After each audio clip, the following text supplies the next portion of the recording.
Hello, my name is Michael Knopf. I'm the Rabbi of Temple Beth-El in Richmond, Virginia. And a few weeks ago, I was supposed to be with you. We were supposed to be together for me to share some words of meaning and inspiration at St. Paul's Lenten lunch series. And I'm so sorry we weren't able to be together. I'm happy to share with you the words that I was going to offer that day here as we continue making our way through the Lent season and toward Easter, and adapted just slightly for this unique moment in which we find ourselves. And I hope that you find them meaningful and encouraging. In June 1963, Martin Luther King Jr. spoke before a large crowd in Detroit. In his speech, King argued that despite the dangers of nonviolent resistance, there are some things so dear, some things so precious, some things so eternally true that they are worth dying for. And I submit to you that if a man has not discovered something that he will die for, he isn't fit to live. What, if anything, do we hold so dear that we are willing to die for? What, if anything, is more precious to us than our own lives? While I am by no means a Christian scholar, in this rabbi's estimation, that is among the questions the Lenten season invites us to ask ourselves. During this time of year, Christians all over the world reflect on the life and death of a person who was so passionate about establishing God's kingdom of righteousness and justice on earth that he was literally willing to be tortured and executed for it. Like our Christian siblings, Jews have throughout history also honored martyrs and even venerated martyrdom. Several times a year, most notably on Yom Kippur, the holiest day of the Jewish year, we recall those who have died al Kiddush Hashem, for the sanctification of God's name.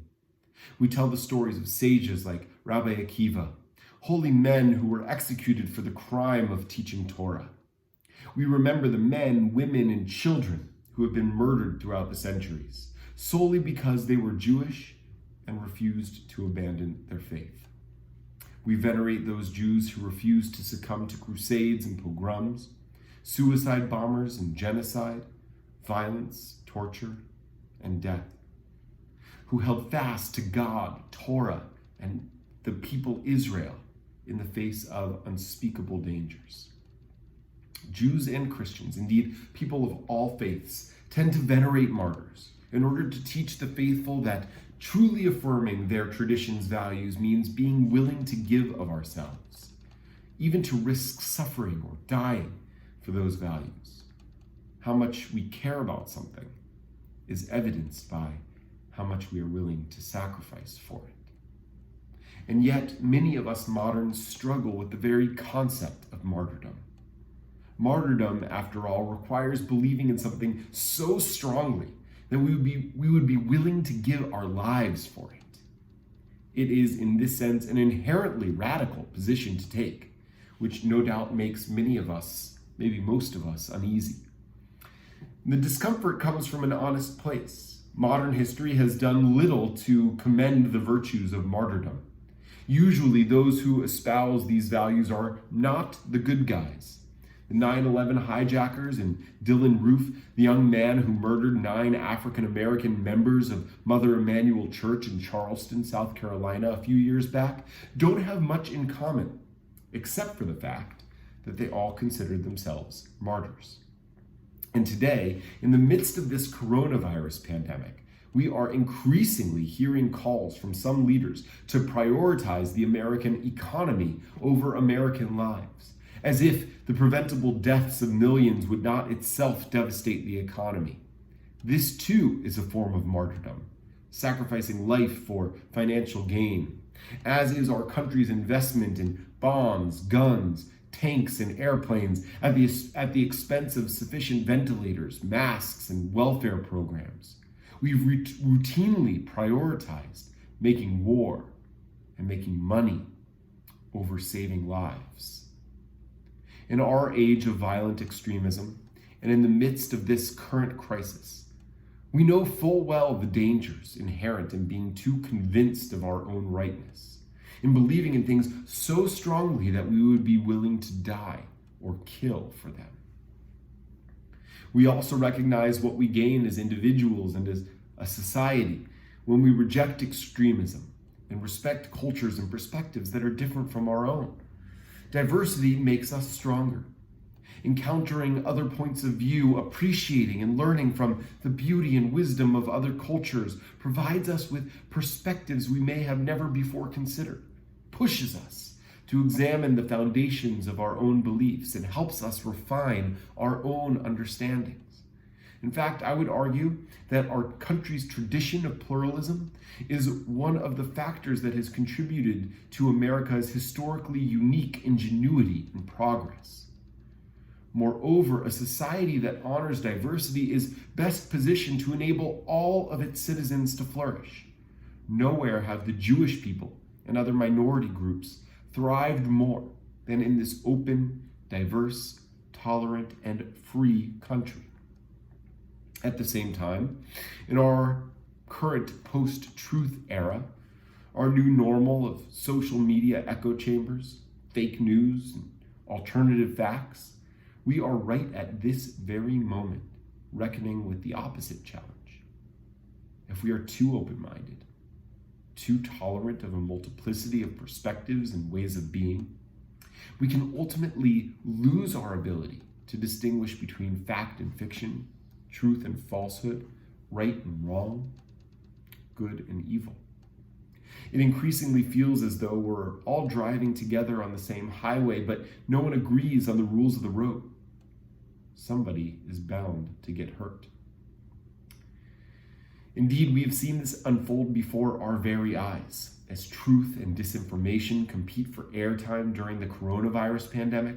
Americans have become confused about what they should be doing to ensure their and other people's safety, resulting in a horrific public health catastrophe, with hundreds of needless deaths, thousands of needless deaths, and millions of lives upended.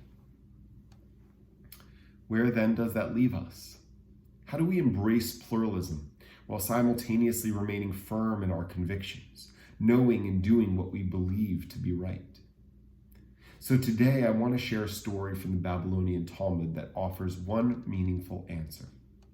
In ancient Israel, there were two great rabbinic academies, the school of Hillel and the school of Shammai.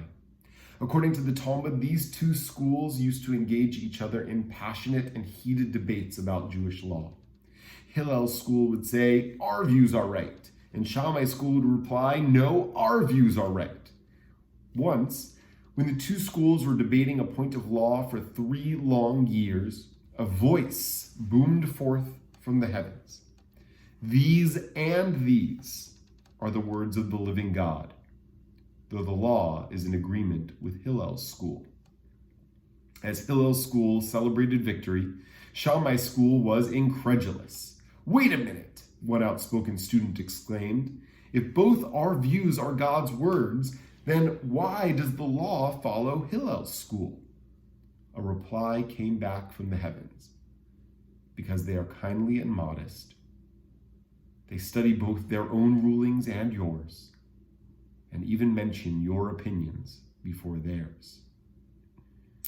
This story is instructive on a number of levels. First, both schools believed fervently in the rightness of their own positions. As my teacher, Rabbi Elliot Dorff, put it in his indispensable book, To Do the Right and the Good, Jewish tradition by no means advocates for wishy-washiness in what one believes.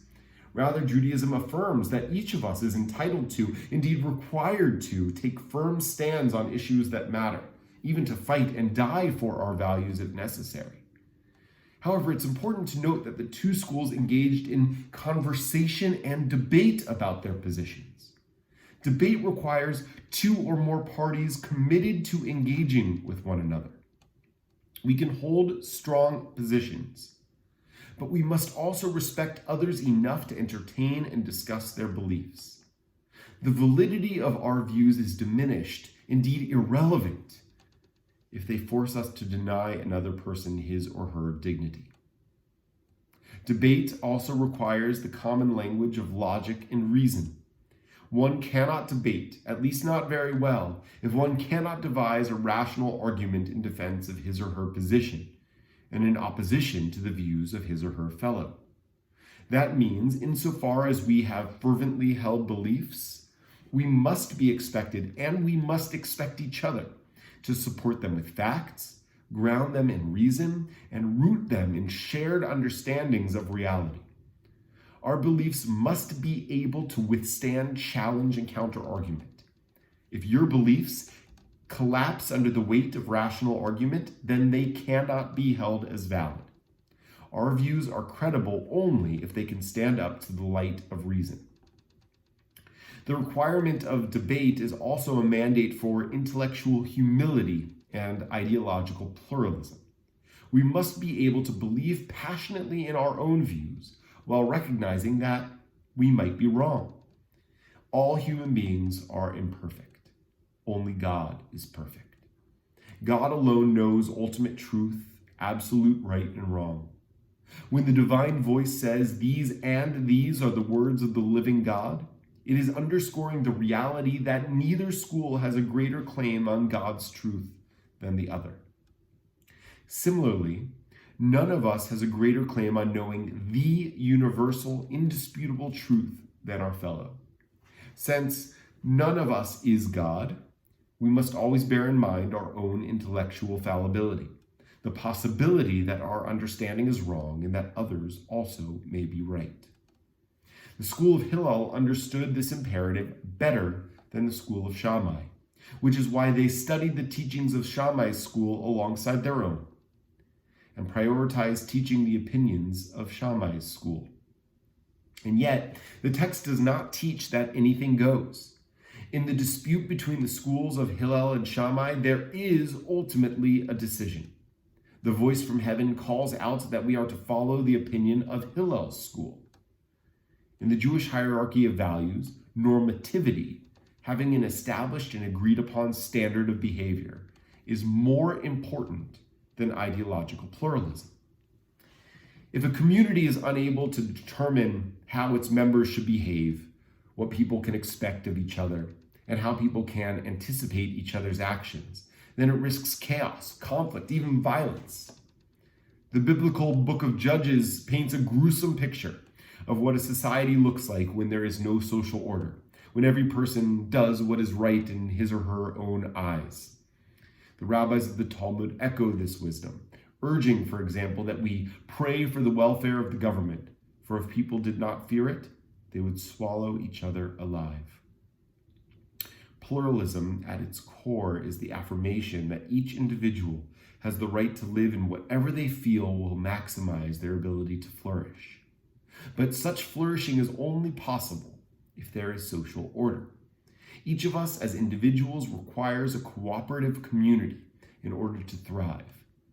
While pluralism is an important value, social order is a higher one.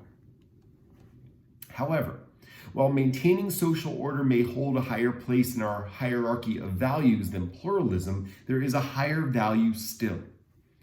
Consider for a moment that there are many different ways to achieve social order. Fascist societies are very orderly. The biblical kings also created social order, but the Bible nevertheless condemns them in no small part for routinely trampling upon their subjects in the process.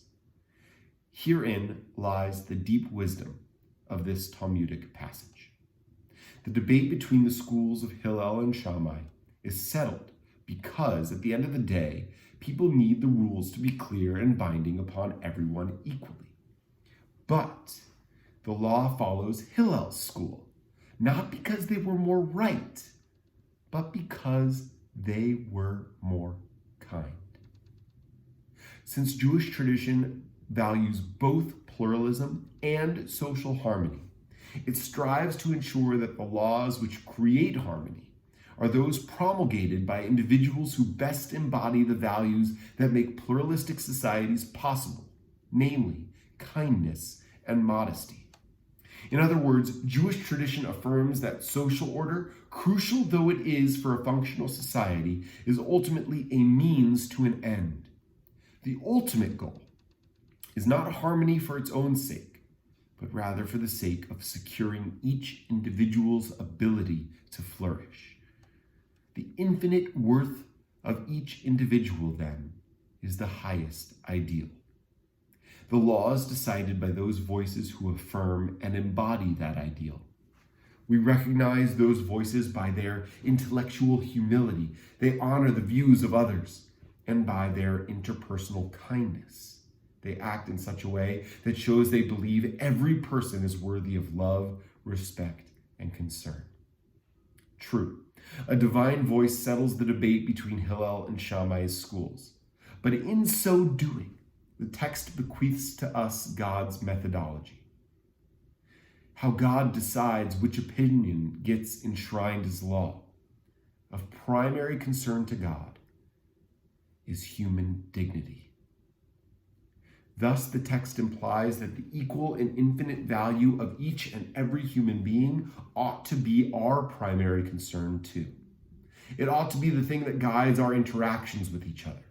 It ought to be the thing that guides our social policy and that directs the words and actions of our leaders. And it ought to be the thing that, to borrow King's phrase, we are to hold dear and precious. The thing that, if push came to shove, we would be willing to die for. In general, we are to abhor extremism, with one exception. This exception. We must be unyielding, uncompromising extremists for human dignity. Indeed, this ancient Talmudic teaching about the schools of Hillel and Shammai calls to mind a modern teaching, another prophetic lesson from Dr. Martin Luther King.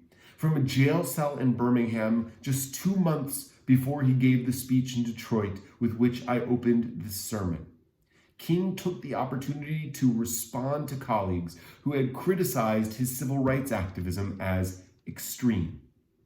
King replied, "The question is not whether we will be extremists, but what kind of extremists we will be.